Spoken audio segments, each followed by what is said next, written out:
법정지상권.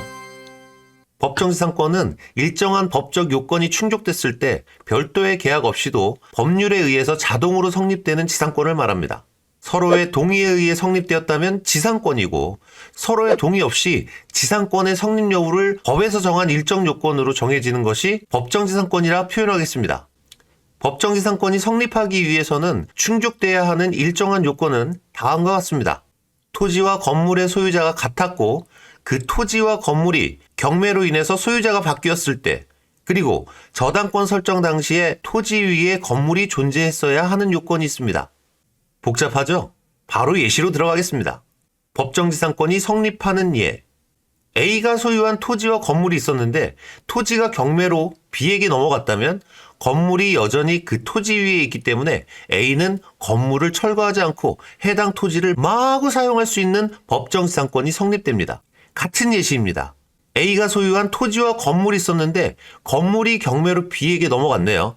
건물이 여전히 그 토지 위에 있기 때문에 B는 건물을 철거하지 않고 해당 토지를 마구마구 사용할 수 있는 법정지상권이 성립됩니다. 이해를 돕기 위해서 말도 안 되는 예를 들겠습니다. A가 소유한 토지와 건물이 있었는데 토지만을 담보로 대출을 받았다고 말도 안 되는 가정을 해보겠습니다. 이후에 A가 소유했던 건물이 B에게 넘어갔다면 B의 건물은 법정지상권이 성립됩니다. 토지와 건물이 있었음에도 토지만을 담보로 돈을 빌려준 것은 나중에 문제될 법정지상권을 용인한 바가 있다라고 보기 때문이죠. 대한민국에 이렇게 허술한 은행은 절대 없겠죠? 말도 안 되는 예시였습니다.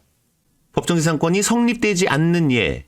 첫 번째, 저당권 설정 당시에 토지 위에 건물이 없었고 그 이후에 건물이 생겼다면 법정지상권은 성립되지 않습니다.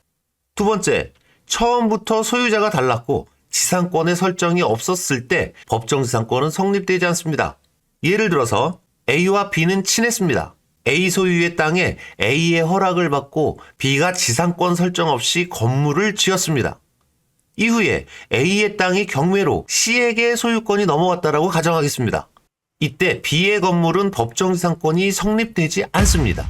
세 번째, 저당권 설정 이전에 건물이 철거됐다면 저당권 설정 당시 건물이 없었던 걸로 보고 법정지상권은 성립되지 않습니다. 여기까지가 책이나 유튜브에서 법정지상권에 대해 많이 설명하는 내용이었고요.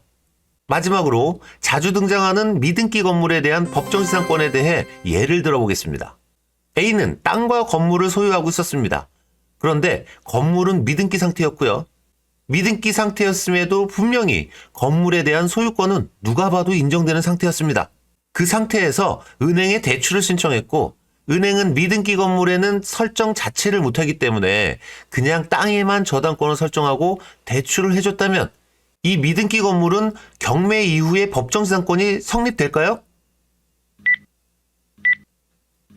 답은 법정지상권이 성립됩니다. 대법원 2004-13533 판결.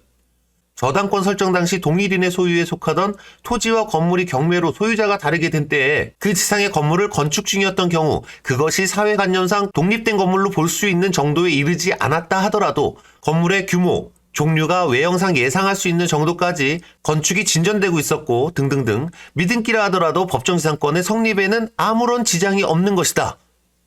뭐라 판결이 나왔는데 쉽게 풀어오겠습니다. 저당권 너 돈 빌려줄 때 건물이 미등기였으면 건물의 등기를 완료하고 돈을 빌려줬어야지. 이건 앞으로 발생할 수 있는 법정지상권을 저당권 너 스스로가 용인했다는 증거야. 라는 내용이었습니다. 해서 법정지상권은 건축이 완료되기 전이고 미등기라도 법정지상권 성립에는 문제가 없답니다.